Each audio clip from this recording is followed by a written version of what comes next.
thank you everyone for inviting me to be with you today. It's really, really sweet to be looking at this array of shining faces, and I see some good soul friends who I've had the pleasure of spending time with, and it's nice to meet all of you who we haven't connected with in person.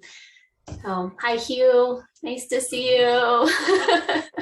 Hugh and I were in Living Discipleship together a couple of years ago, and Kim, oh my goodness, Kim and I were roommates on an India pilgrimage quite a while ago, actually. So I'm Kshama Kellogg. I live in Palo Alto in the community here and serve through Living Wisdom School.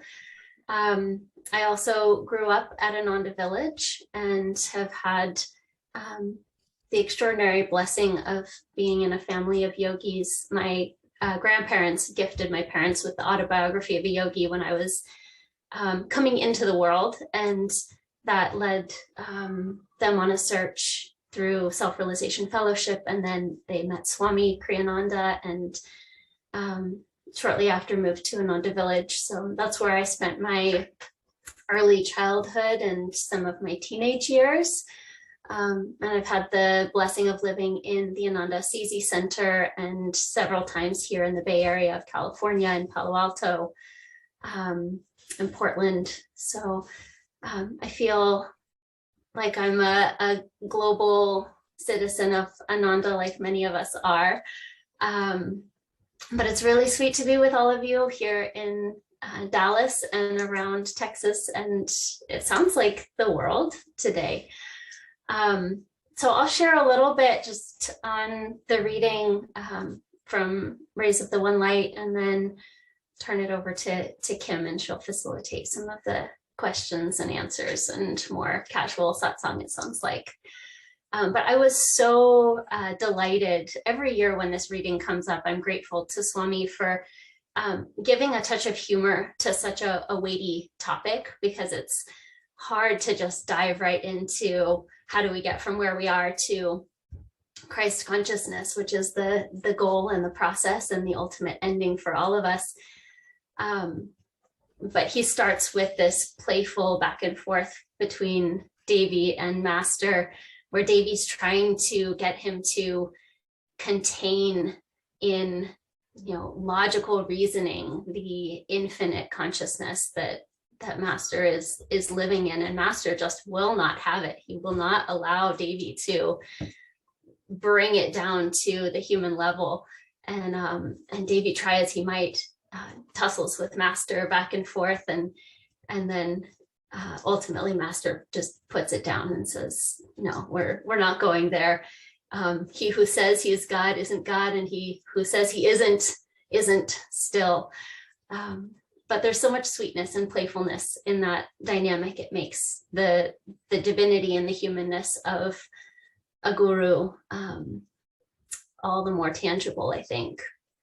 It was interesting also reflecting on the journey and the life of both John the Baptist and Jesus, and how John has come to bear witness and to shine a light on this already enlightened and illumined Master Jesus, and it somehow it touched me in reading this again, that's to whatever degree we're able to embrace truth and awaken to our own divinity. That's our process also, as we walk through the path of self-realization and take each of the steps that we need to take to not acquire something, but to strip away everything that isn't our own divinity. We're also here to shine a light and to be a guide and a presence for everyone who we meet, to touch them and bear witness to spirit, both within everyone around us, and also pointing and guiding to the wisdom teachers that come into the world to guide humanity. Yesterday, maybe many of you know, the great Zen Buddhist teacher Thich Nhat Hanh left this world. And so I was just reflecting on, with a lot of gratitude, his life. And I haven't followed him very closely, but he's touched me in a number of ways. In particular, there's a book that he's published of meditation practices for children. And I taught elementary school for many years, and I just found so much inspiration in what he brought. And so I was just honoring and respecting his life and his gift yesterday. And one of the stories of the Buddha came to mind, in which Buddha's asked what he's gained by meditation. And he responds, maybe many of you know this, he responds to the person asking, what have I gained? Well, I've gained absolutely nothing. And there's sort of a perplexed silence. And then he says, but if you ask me what I've lost anger, and I've lost hatred and worry and the fear of illness and old age and death. And that's our story. That's our process, learning how to let go of everything that is not of God, that is not of our pure essence of Christ consciousness. Swami Kriyananda, he used to tell stories often, and he would often share the same story again and again and again. And every once in a while, I would catch myself, and I think others also have had this experience, where you'd kind of quaintly think, oh, yep, there's that story again. I've heard this one before. I know the ending. But when we pay closer attention to the stories that he shared and tried to tune into the reasons for the sharing, it became so clear that there were messages and jewels of wisdom that needed to be given to us, and that for those who have ears to hear and a readiness to absorb the deeper meanings, there's so much to gather. And he often would share about his time in the dental chair. I think probably most of us are aware that he absolutely refused to take any kind of anesthetic when he was having dental work. And I don't know about you, but I often am baffled at how that's possible. But he describes this process and this ability of being able to withdraw and then raise his consciousness above and beyond his relationship with the physical form, the physical body. And in that way, he could undergo many procedures that for many of us would be extremely painful, but without pain and without any kind of anesthetic. And there were still moments, though, where that ability to transcend the pain was so intense that he wasn't able to fully master the moment. And instead, what he would do is he would enter into the heart of the feeling, the pain, and go right to the essence of it. And from there, expand his consciousness and resolve the discomfort, the pain, the difficulty. I was listening to a talk the other day by Swami Anandi. She and her husband, Swami Bharat, are residents at the village, and maybe many of you know she's in the process of transitioning also out of her body. So it was just felt like a timely opportunity to tune into her consciousness and be sending her prayers and well wishes as she goes through this release and transition. But she was talking about actually this same process and describing how to work with not only physical discomfort or physical pain, but also emotional turmoil and the energetic vrittis that keep us bound and keep us locked into our physical shell and unable to access the Christ consciousness and the infinite consciousness that is our innate reality. And she referenced the Bhagavad Gita, where Krishna says to Arjuna, "Of what avail is suppression?" And we know that to just suppress and push down or push out of the way that which is difficult or uncomfortable or deeply painful is not the solution. But neither is dwelling on it and living in that consciousness and reality.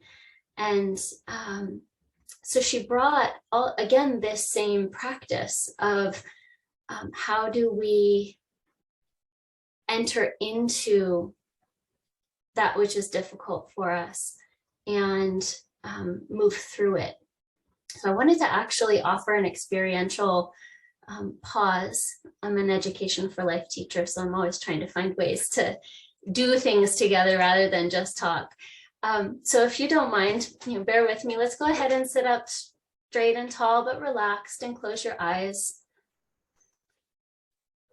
And I'll just guide us through a brief, maybe 2-minute visualization.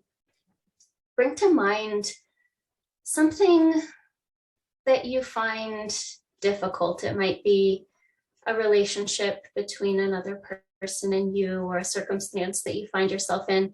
Try not to pick up something that's so big. This is a 2-minute experience and not entering into a longer healing process, but pick something that's relevant. And then see if you can identify where in your body you experience that emotion or feeling or place of tension.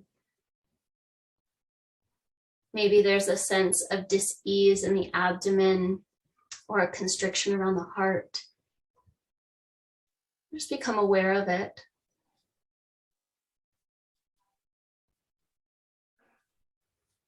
And then consciously begin to enter into the heart of that tightness, that tension, that discomfort. Begin to plant a seed of light.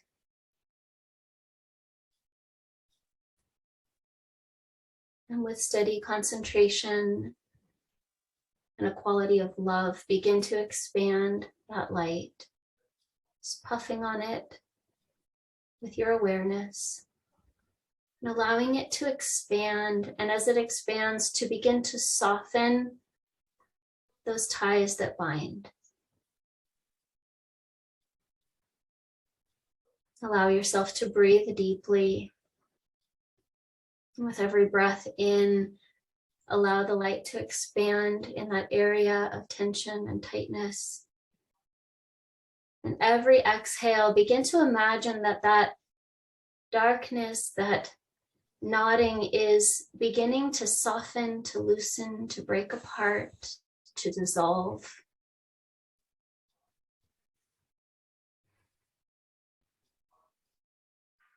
Breathing in and the light expanding, filling you with a radiance. And every exhalation, feeling that the ties that bind are drifting away, floating away on the breeze, dissolving. There's a sense of gathering with the breath in and a release with the breath out. Staying at the center point. Becoming aware of expansion and letting go.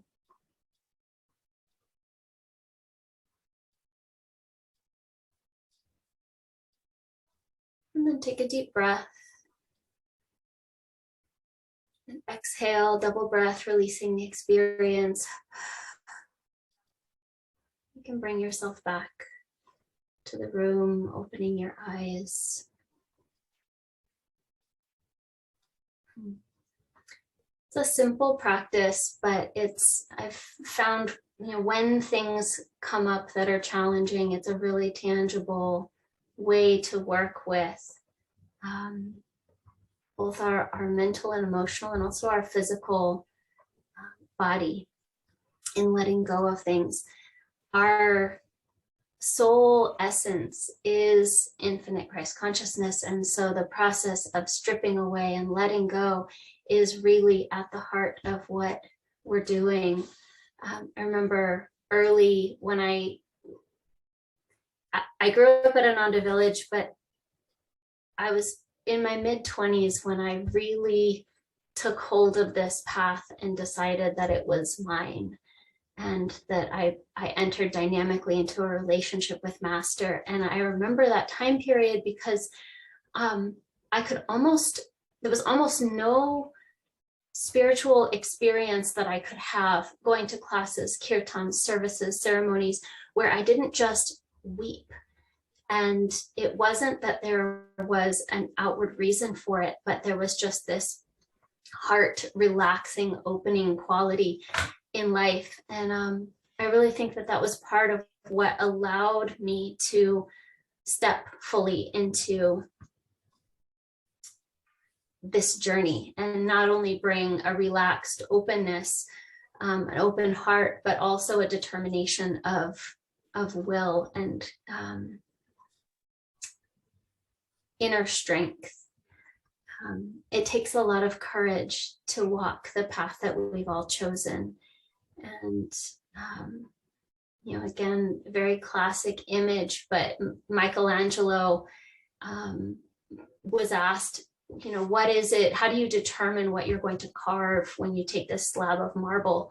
And he says, I don't choose what I'm going to carve. The marble speaks to me, and then I carve away everything that is not its essence until the angel emerges, or the Madonna, or whatever it was. The same is true for us, but we have to put in the effort of being willing to be carved, to be chiseled, to be polished. And that takes a consistency of coming back and surrendering, and then bringing our willpower and our devotion back to the practice again and again and again and again. We can't think that we're just going to sail through. There's a story about a member of a royal household, and she goes out to lunch with a friend, and when she arrives, she's very disgruntled. And the friend says, well, what's going on? What's wrong? And she says, well, I've started training, I'm doing some physical training, and well, it's not going well. And the friend says, well, what's going on? She says, well, can you believe it? My trainer actually expects me to do the exercises. We have to be ready to do the work and to come back to our practice again and again and again, in order to experience the freedom that Kriya Yoga, that our path can offer us. We get to do the work, but we're also guided and supported by divine hands to experience more and more of our own true nature. There's a story of Krishna Das, the disciple of Neem Karoli Baba, and he tells the story, I believe he tells it in the movie Awake, that he, after Neem Karoli Baba leaves his body, he's bereft and deeply missing his connection with his guru. And he says to a saint, I'm just trying to find ways to feel my guru with me.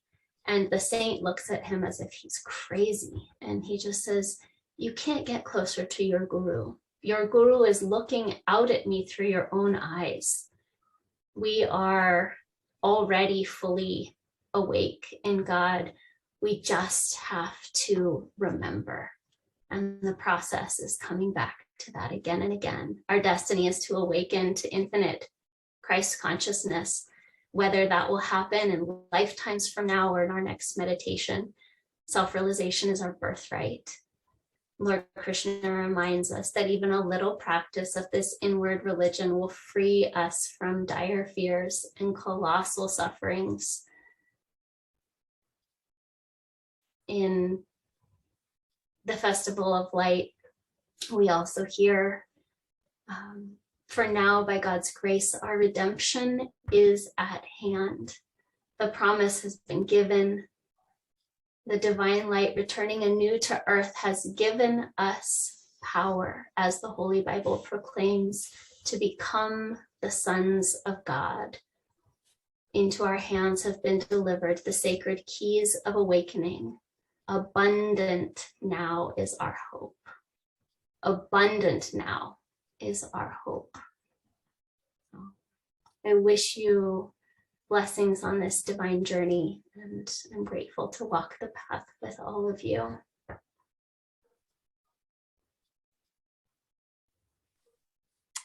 Thank you, Kshama. I love all those reminders and how you've brought in so many different pieces of all of the different things that we hear all over and over again. And as you were saying, even when you said something about how Swami Kriyananda always said the same stories over and over again, he does say them over and over again. And at first it used to kind of annoy me. And then I realized, like you, that there's a reason for that. And every time it's different. We get something different out of it. So yeah, and the same with Asha. I've been listening a lot to Asha since the pandemic began. And she kind of tends to do the same thing, but I get something different out of it every single time. And I guess if you're talking all the time and you're giving so many lectures over and over again, you're going to keep saying the same stories. And so yeah, to just listen to those.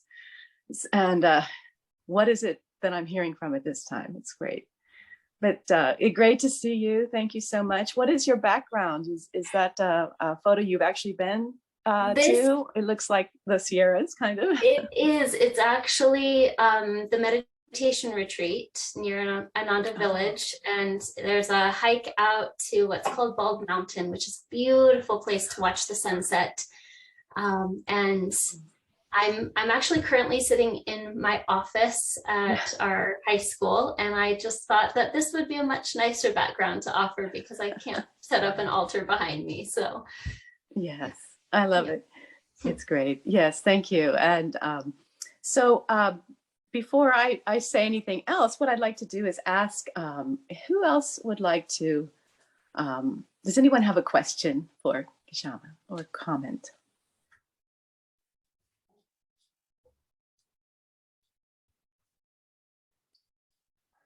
Hello, Kshama. hi, Hugh. It's so great to meditate with you again, even if it's just online. Thank you so much for sharing your energy with us and your wisdom. I love it. I was wondering if you're working with high school kiddos now, or are you just running just like if it's no big deal? Are you like overseeing as a principal, or are you working with kids teaching particular subjects in the high school?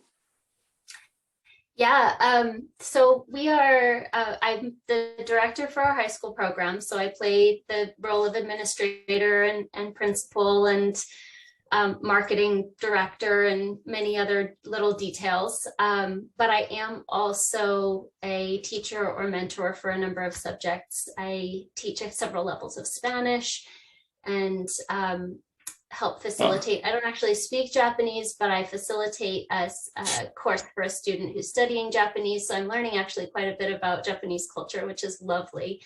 And then I also help with our science lab work. So I have my hands in everything. I also get to be the counselor and mentor for each of our students. So it's a very classic Silicon Valley startup where everybody's doing a little bit of everything. How many high school kiddos are there in the EFL school there? We TK through 12th grade, transitional kindergarten through 12th, we have about 80 students, and there are just over 10 in our high school program right now. Wow. Yeah. Now, I was it's also a really curious. dynamic group. I bet. I mean, just growing up with Master's teachings and all the wisdom that Ananda offers, and I was curious.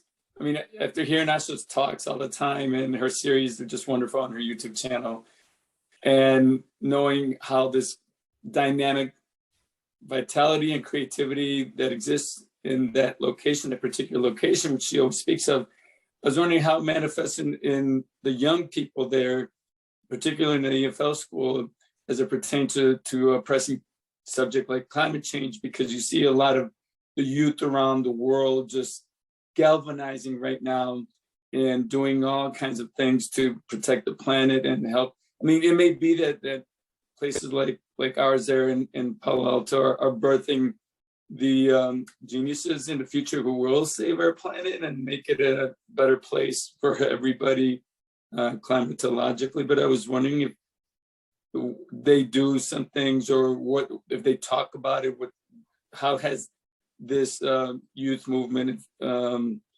infiltrated, if that's the right word, or entered their consciousness, and how they feel about it?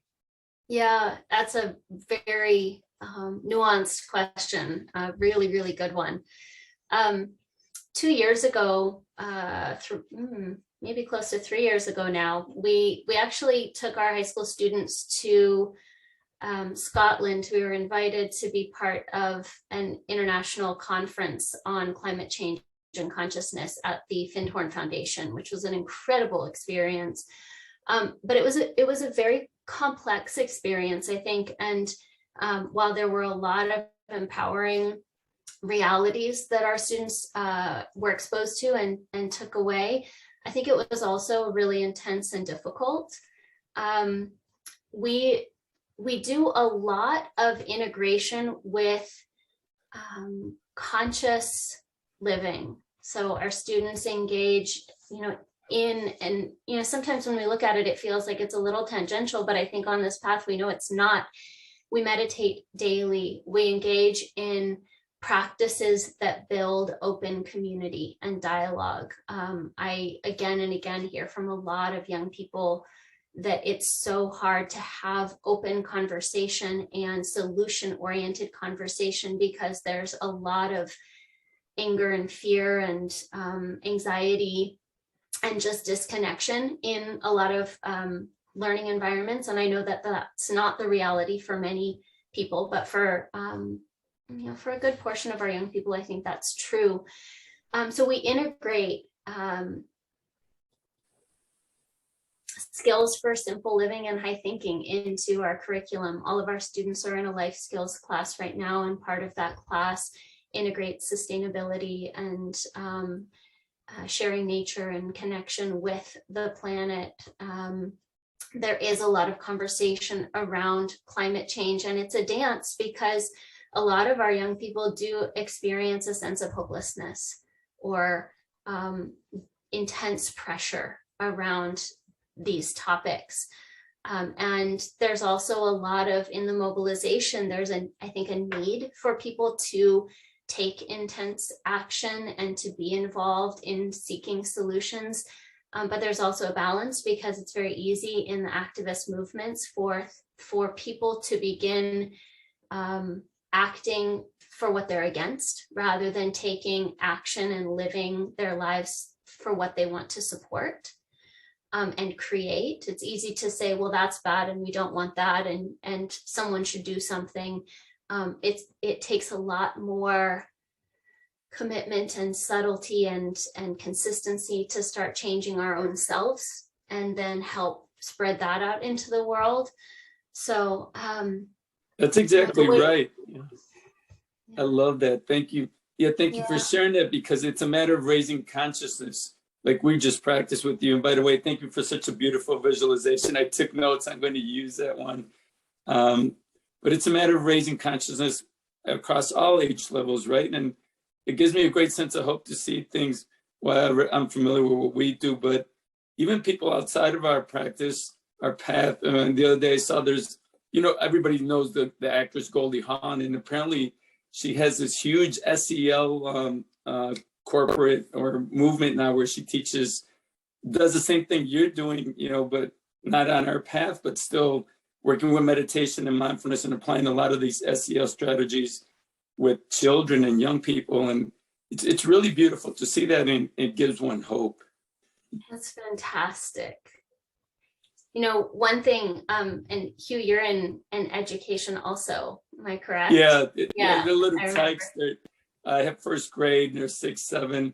And trust me, I mean, you know, I take every opportunity. Our district is really open. They call it SEL and they call it mindfulness, but I employ EFL strategies with the children, you know, run them through some pranayams, do some visualizations, like from raising consciousness that we do.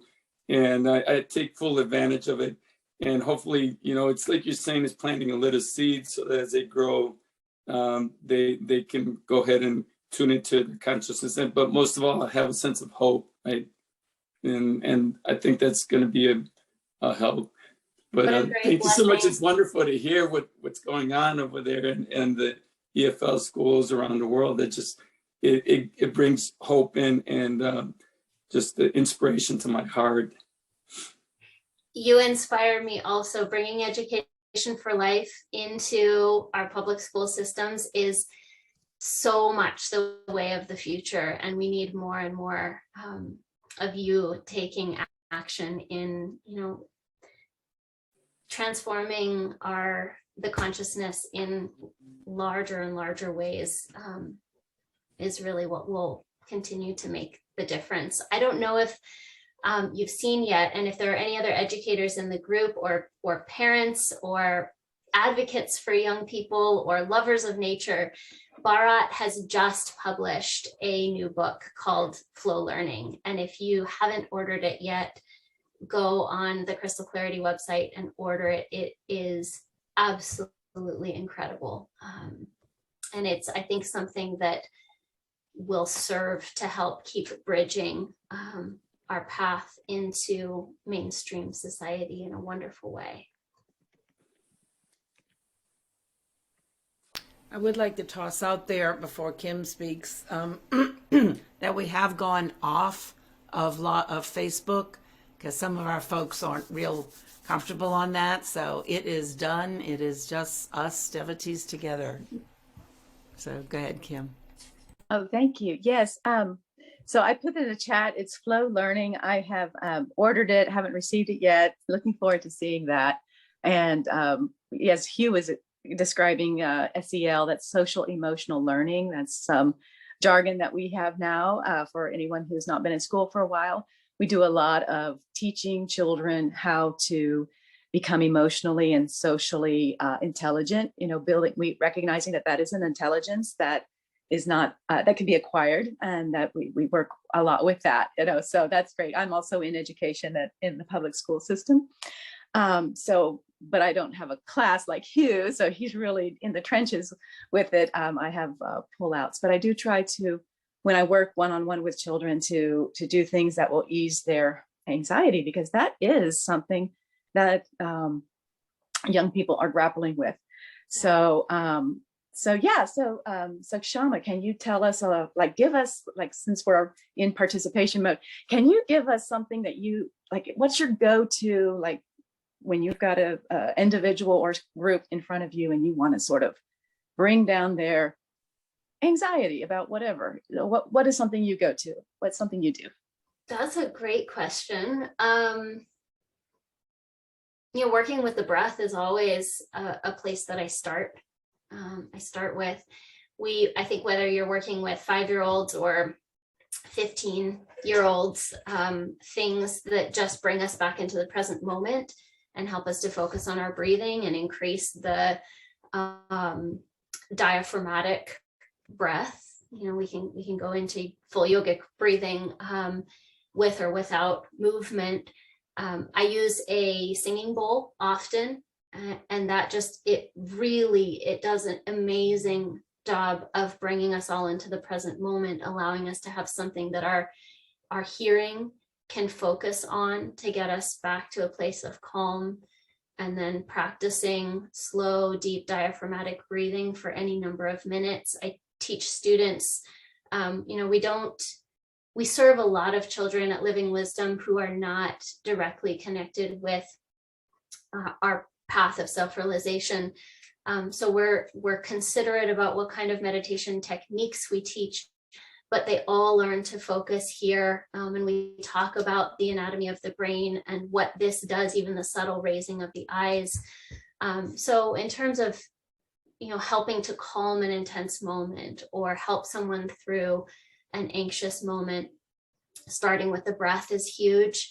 I've worked with some students who have higher levels of anxiety, and sometimes grounding into their environment first is a first step before they can actually even get to the breath.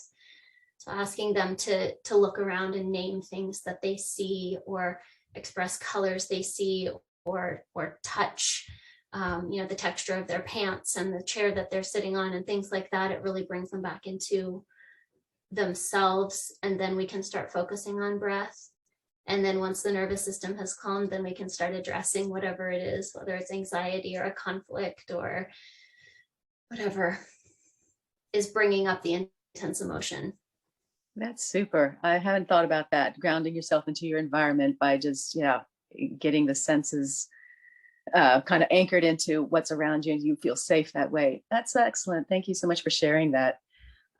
So let me go to the chat real quick. We have a couple of things. First of all, Victoria says that she always feels Ananda is in good hands whenever she meets someone who is of a younger generation. I know younger generation people maybe are maybe sometimes don't want to be referred to as younger, because we are all timeless and ageless, but you know what we mean. When the younger yogis who come up, it's just so exciting for everyone to just understand that this is not a movement that's going to sort of peter out. It's alive and growing, and oh my gosh, it's just growing so much. And Eric has dropped in the chat a link to buy Flow Learning. Thank you for that, Eric. And a couple of people have asked about Anandi, and are you comfortable sharing what you know about what's going on with her? I can share a little bit, and I believe that it's an open conversation at this point. She was diagnosed with a fairly aggressive form of cancer, and there was some question about what treatments would be possible. As far as I understand, she's not pursuing any form of treatment, and that she's entered into hospice, and that she'll probably pass in the very near future, whether it's days or weeks. But I think she's preparing to exit this life in pretty rapidly. Yeah. Thank you. I do know that there's been an invitation, and if anybody needs contact information, maybe there can be a follow-up and I can get you those emails. But there's been an open invitation for anyone who has a connection with her to write through Karuna and or Bharat, and your letters will be read to her. So I would like to toss this out that this was just recently received, and Bharat and Anandi have asked in the beginning, which was very recent ago, like a week or so, that this be kept quiet until they kind of went through the tests, CT scan and MRI, and the results came back, and they made a decision with Dr. Peter. All of that just happened, and I was going to put this out to our community. I was asked not to wait till she went through the thing with Dr. Peter, because that's what the Cornells asked for, and it is aggressive, as you said. It is in the blood vessels and has metastasized in other body parts. So yes, she's made the decision to not receive chemo and to go into hospice. The community's, of course, taking care of her. They're not seeing anyone, basically, except the nurse, who is Nancy Ernst. Some of you may know her, helping with the pain medications, which she is in pain. Anandi is in pain. And there was something else I wanted to say. Oh, that we have been asked to go through Karuna. I'll put this out in an email. And then if you don't get the email, come back to me. Anything, memories of being with Anandi and Bharat, it's how they sort of stated it. Any stories, and then Bharat will read them to her. But if we could send them to Karuna, that would be good. And then Karuna, who is now one of the folks there, one of the younger generation, who's sort of in charge of the elderly. I forget what it's called, but it's Ananda has set up a group to take care, because so many of us are in our mid-70s and older. Karuna is that person. She will gather them and send them on to Bharat. So I'll put something out. Thank you. The fact that you mentioned it. My apologies if I Nope. misspoke or spoke too freely. It's all perfect, and thank you. We're moving forward, but again, I had to do what I was asked to do until I got the okay, and now we have the okay because it's there. And I would like to toss out, just because you all know Michael Anderson in Austin, that he also has contracted the Omicron virus, went into pneumonia, was in hospital. He keeps the highest attitude and says, he just texted me because I texted him yesterday. He's doing well, but we also know that his body is struggling. So we can pray now for Anandi, Bharat, Michael Anderson, so many people. So thank you. Let's come back to you, Kshama, and I'll let Kim take it over. I'd love to say hi, Kshama. Can you not hear us? I can hear you. Hi, Maitri. Kim Okay. was muted. Oh, okay. Anyway, I wanted to just thank you for your wonderful, talk. It really touched my heart deeply. I was just like, you were talking about, the tears streaming, and the tears were streaming. So really felt the presence there. And I also wanted to share with you, I don't know if you remember this from years ago, that at the Expanding Light for a number of months, there was a Japanese couple that stayed there. Do you remember that at all? You would have been really little. But I don't think so. and I can't remember their names anymore, but he in particular was just a deep, deep soul, and he translated Listen, Listen into Japanese, and I know it and sing it, and I'd love to share it with you because of what you said.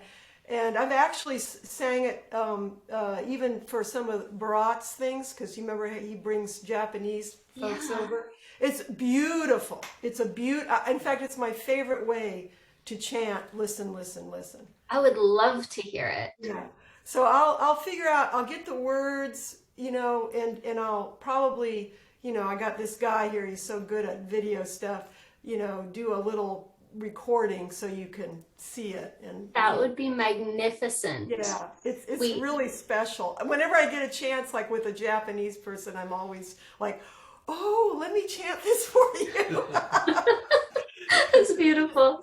So In the special. school, we do a lot of, singing chants and songs in different languages, and it's always something that our students absolutely adore. And I would love to learn it, both as a sharing for our community, but also just personally.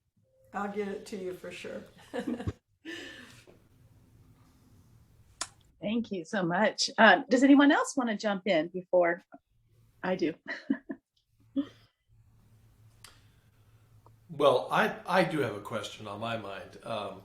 Kshama, I don't know if you remember me from Laurelwood from Good to see you, all Mark. those years ago. Yeah, I remember you as Erica. You said you talked about how you grew up in an Ananda village, but you didn't really take ownership of the path until you were in your 20s. And I've always been curious about folks that grow up at the village and they're really in that environment the whole time, and yet for a while, for some it doesn't take at all, for some it takes later. And I'm just wondering if there's some catalyst in your own life that made you kind of re-examine that, or was it less of a conscious process that way? It's just something, it was just like it was the right time. Yeah, that's a great question. I think one thing I'm really grateful for from both of my parents was that spirituality was always offered but not forced. And I think for me, that made a huge difference. And it was, it was integrated in, I was exposed to it, but Dad growing up and when I was in college and starting to have some struggles and things, he always said, I don't care what path you find a path, just find your path and walk it. And so I think that allowed me to be open when the time came. And I'm really grateful for that. And there was always also when I would struggle, little reminders. Remember, we have a tool for that. You could energize, you could meditate, but there was never I don't know, there just was freedom around it. And I think that mattered.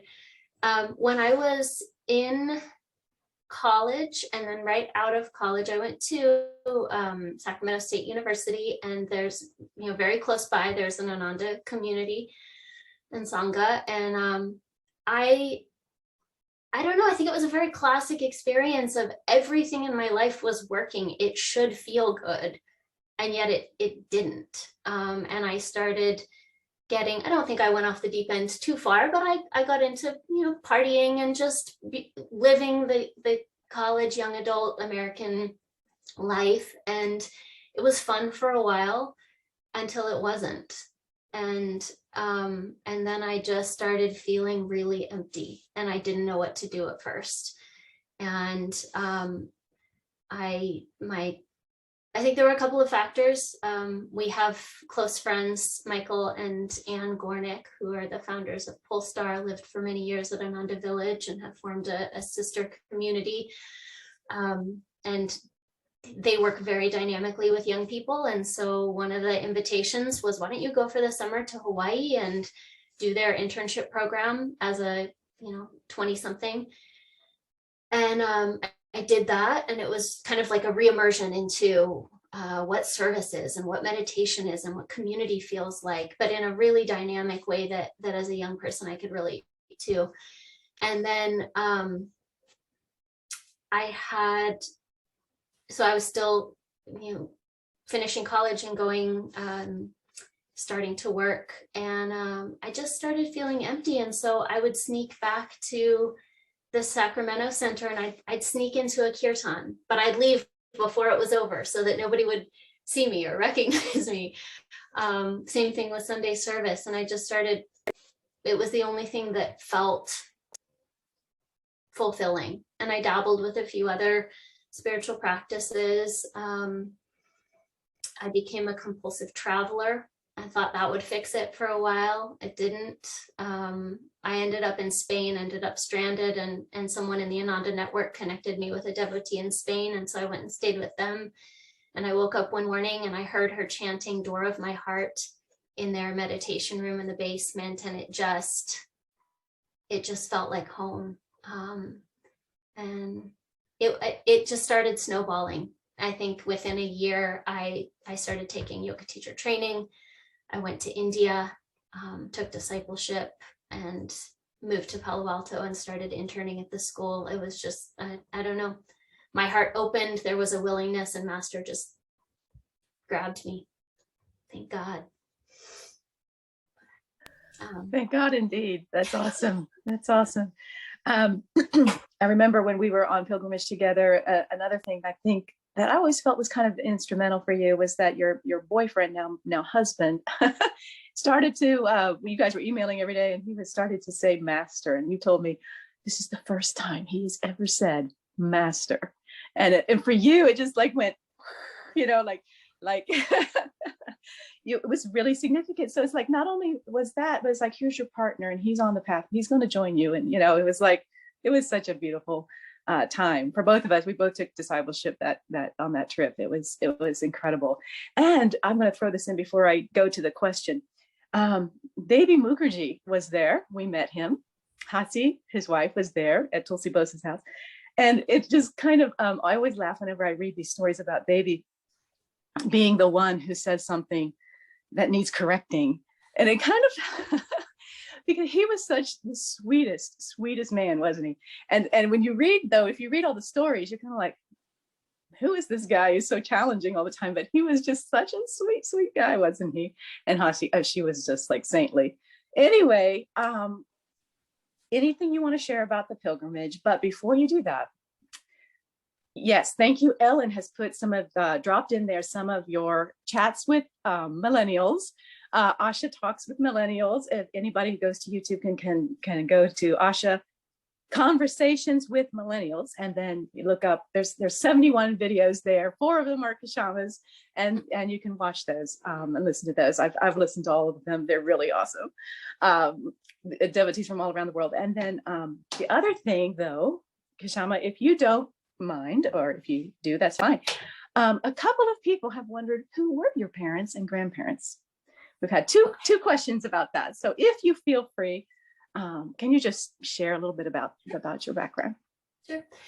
First, I want to say thank you for sharing that story about Craig, because I did not remember that. It's funny how our memories, something that was so important in that moment, and I'm so grateful to hear that.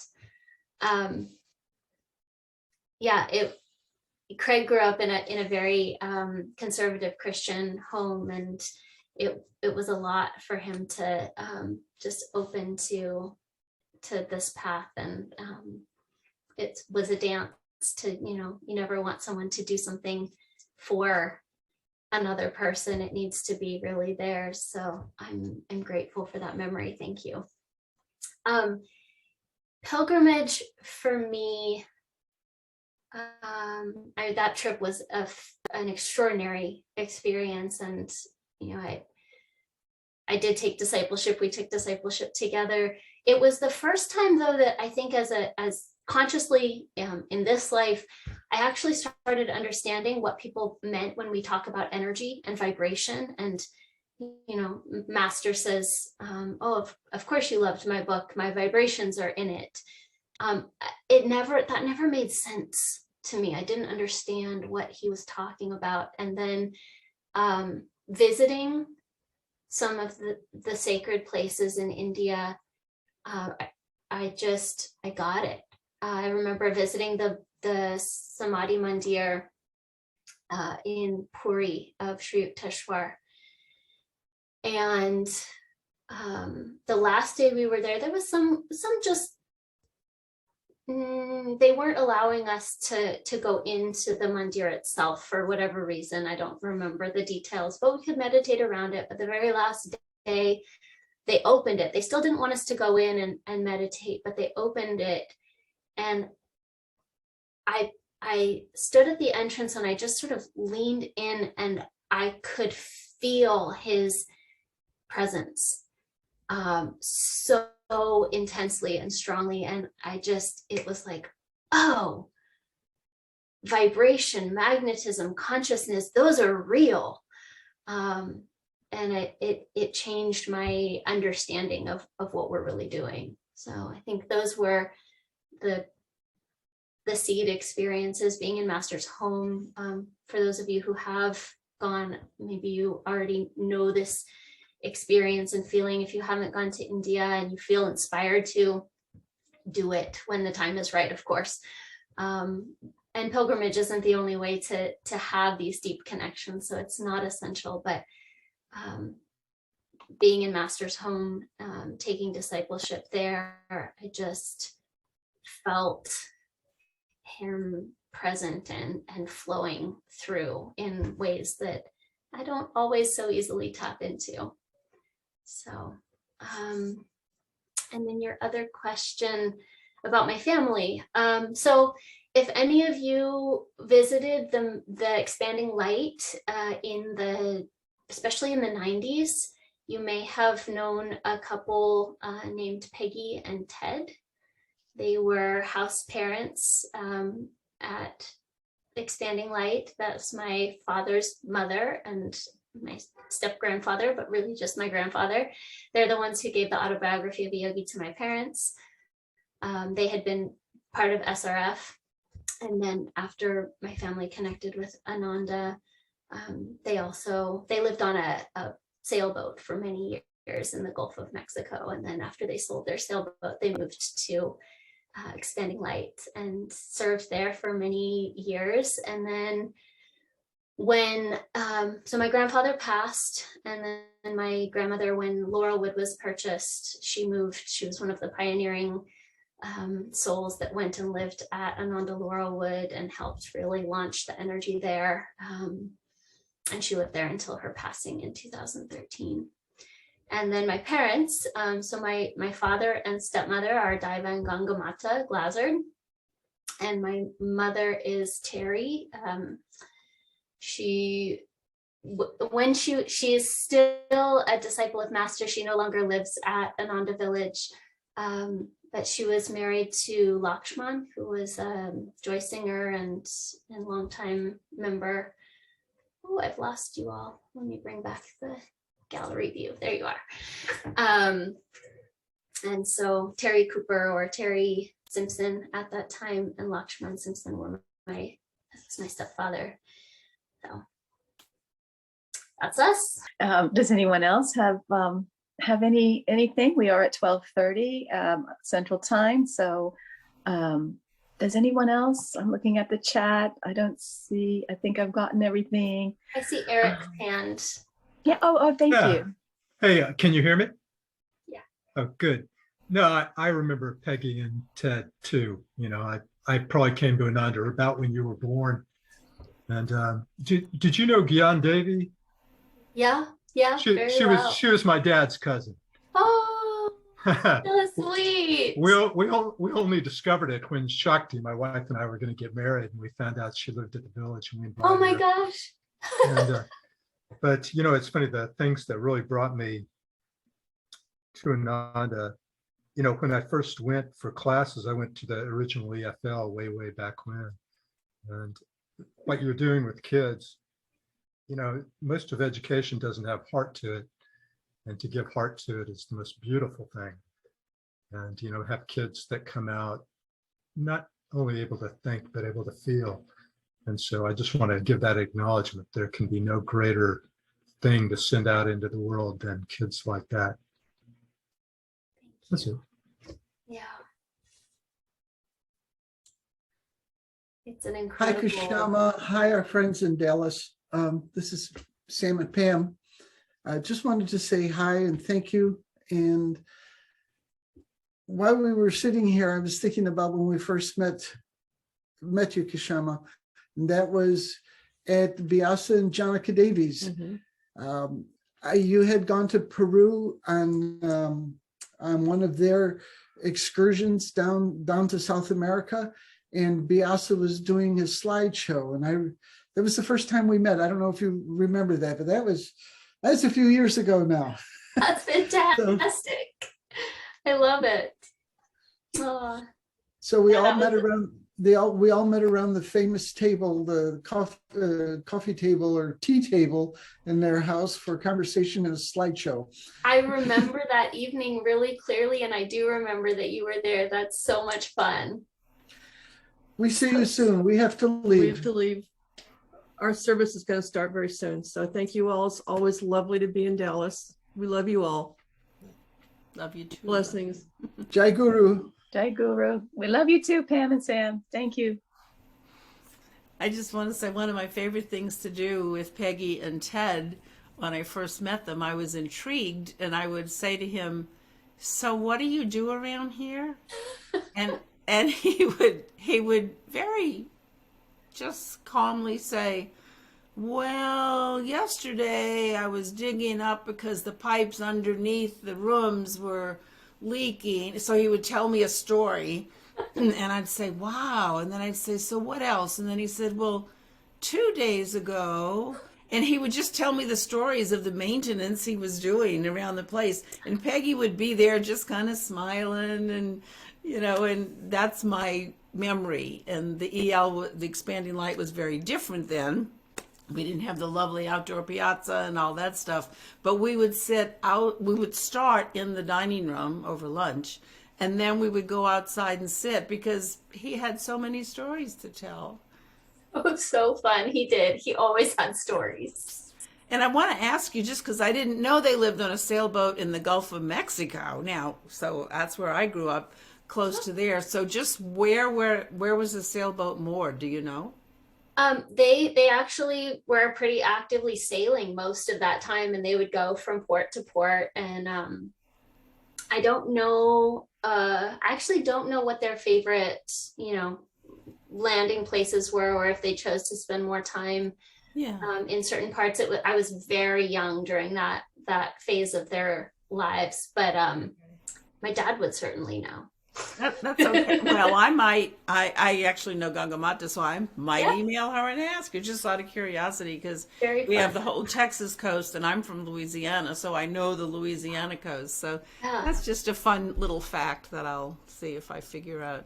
That's Thank you for being with us. And I love the fact what Victoria put in the chat about it gives us great hope and solace, the fact that the yogis that we call you, the younger generation, is that we are meeting more and more to take over this great work, as many of us will be exiting in the next, 10 years, 20 years, whatever, we're going to exit. And y'all are going to be taking it over. So thank you so much for that. It's a lifetime blessing to be walking this path and learning with and from so many great souls and dedicated devotees. So equally grateful. I've got to laugh. I used to be the youngest person in Dallas, of the Dallas community, way back when. I had this nice brown hair. Now it's jet white. I'm working on it. I've got some of those white ones too. They're hard earned. Mallory, and I wanted to thank you for the news about Ananti. She was my first counselor the first time I went to the village. She was my counselor for a week. She's such a great soul. Yeah, so I will email her or send a letter. Thank you. Hold her in the light. I think there's a lot of gratitude and joy being expressed and honored from her life. So yeah. Thank you. So does anybody have any final words, final comments you've been wanting to make? There's been a request to just hear if Mayatri and Mark are, how are you doing? And anything else also for Kshama? I had one more thing I wanted to ask. I just wondered, you mentioned Michael and Anne, and some of us, or maybe most of us, know that they're starting a community in Fort Collins. Yeah. And wondered if you are, staying connected to that development, and if you have any thoughts of, I assume you're going to go visit because, Diva and Gangamata are there and stuff too, but anything you want to share around those lines? Sure. I was actually just there. Wow. I went right after Christmas and spent about 4 or 5 days, and I missed Michael and Anne, unfortunately. They had a family emergency that they needed to attend to. So they were gone, but we're in communication via email, etc. But I got to see the land and connect with some of the other beautiful souls that are starting to create Polestar Village, which is in Fort Collins, Colorado. So they've purchased property and are beginning phases of development of a Polestar community there. And I don't know what will happen yet this summer. Michael and I are chatting about possible youth programs and things that might be offered. And if it looks like it's possible, I'd love to be a part of that. It's always dynamic to be in service with Michael. He brings so much dynamic energy and so much fun to everything that we do.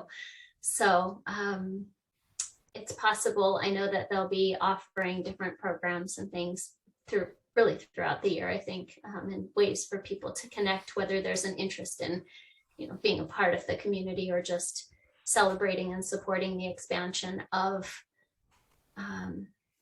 conscious communities expanding around the world. So well, and we remember very well the family camp that you facilitated up in Laurelwood, which was amazing. you are amazing in that same dynamic way. So if How you do old that, is Galen? he is a freshman in UT Austin. Wow. Tell him hello for me if I don't know if they'll remember 6 me. feet But 2 inches, you know. 6'2". He's in film school. That's what he's decided at this point. And that's why I asked you that question. It was like, you know, you kind of wonder with your own Oh child. It's yeah, like, yeah. if someday there will be that turn, you know. I mean, Yeah. we've said to him, you know, and we've sort of, I feel, handled it similarly, you know, and you know, and I just made a point. I said, you know, no matter where you go, what you do, just know you always have this spiritual family. This spiritual family is here for you. It's a great gift. You want It you is know? such a great gift. Yeah. You know, and whatever way he or others choose to integrate the teachings, the practices, the way of understanding the world, there is something that I think is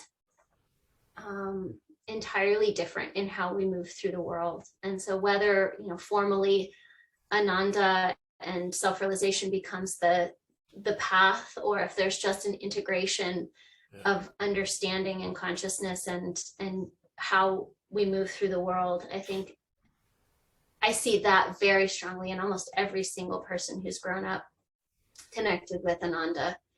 And, you know, few of us, I think, have really felt that this was ours in a you know, whole life kind of way. But all of my peers and those younger and older than me, they move through the world with so much integrity. And I think they live yogic principles dynamically in their lives. And that matters for their own selves and also for touching the planet and the world. It'll be fun to see him again at some point. I'll be craning my neck. Yeah, I'm all of 5 feet tall. So. Well, I'm sure you'll see him because, you know, because we're very interested in the Fort Collins project, and we'll be up there again. Maybe we'll be up there this summer. Who knows? Very nice. And we often come out before pandemic. We'd always come out to California, and you know, and so he came with us. But then now of course he's his own person. So yeah, who knows? Yeah. He'll be coming along for every trip now. But yeah. Anyway, I think you will cross paths at some point. So very sweet. Well, thank you again, Kshama, for spending this morning with us. We have loved having you. Thanks to everyone who shared memories and shared links to the book, to Asha's talks with millennials, and for Supriya, you're going to send us an email. Is there anything final? Anybody? You know, I don't want to cut anyone off who was about to say something. So please pipe up if you're ready. Otherwise, we'll close. It was a real incredible joy to be with all of you today. Thank you. Thank you, Kshama. So let's ohm ourselves, or ohm each other, I guess we should say. Does anyone want to lead that? Maybe I don't lead it properly. I was thinking last time we just owned. Is there Supriya? Would you like to ohm us out? Let's just sit up straight. Let's rub our hands together. Feel the powerful energy within us. And now send it to each other and out into our world.